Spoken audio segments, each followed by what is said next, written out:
What's up, everyone? Jimmy Gunslinger here. Now, I was asked a question, and I want to answer it. And the question was how the person's apparently new to cap and ball revolvers.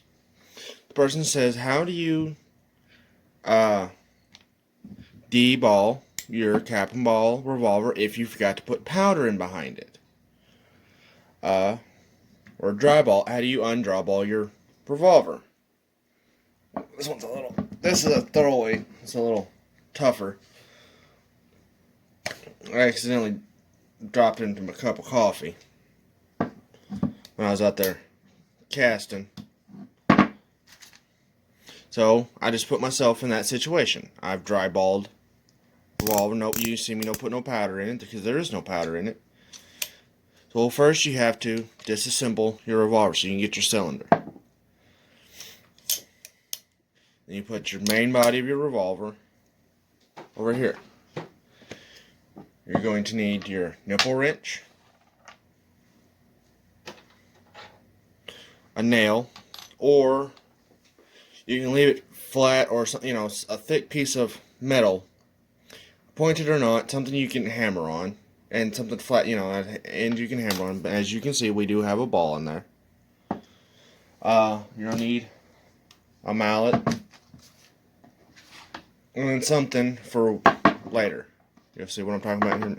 And another hammer or something, so you can put it like this, so when you're tapping, it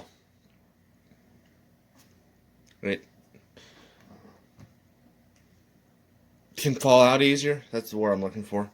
And I prefer something that has a little bit of a rubber. That's why I'm using this drywall nail, this smaller carpenter nail, hammerhead.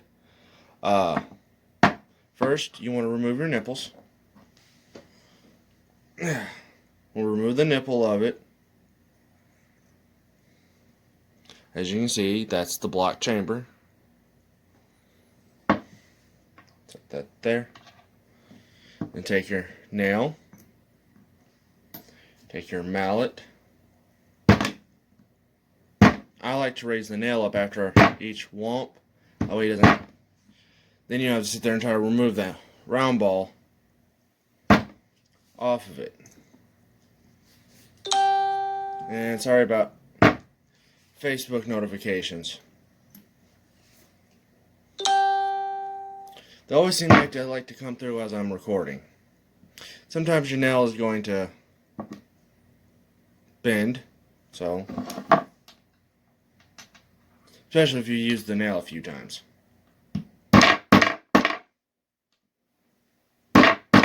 Just bump it straight.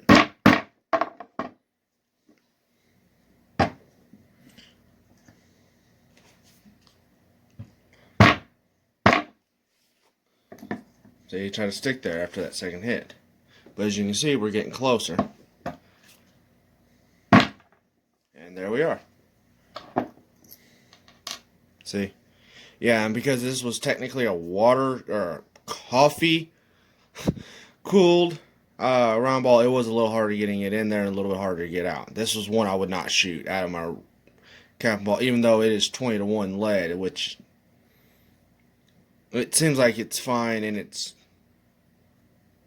but as you can tell, it also had a little bit of a, just right there, it's figured as well. This also helped me shape it down for a shooting video. I was going to put these inside this and shoot it out of the Bobcat and see what kind of accuracy we got out of them. So I got 245 as well. We're going to be trying, I was asked a question and we'll try it out. So, y'all ask the questions, I make the videos, you get honest results. And then, this has still got good enough lube on it.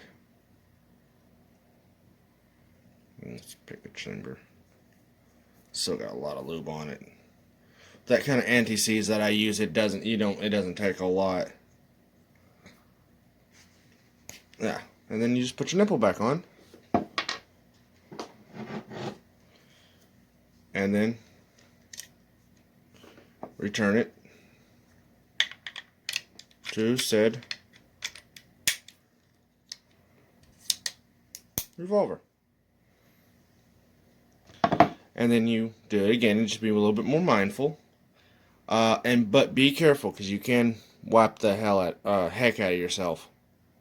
Right there. See? And it will give you a nice little pinch mark. I hope this has helped the person that has asked. I hope this has helped anyone new.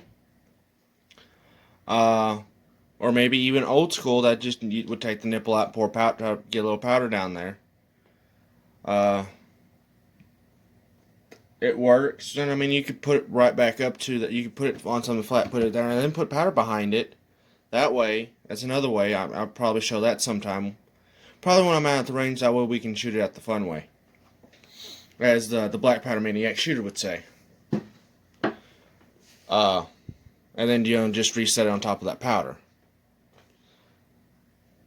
But that's just the safest way I know how to do it, and I like to, I get to show off my Remington. So, and hope you've enjoyed. See you in the next video. Bye-bye.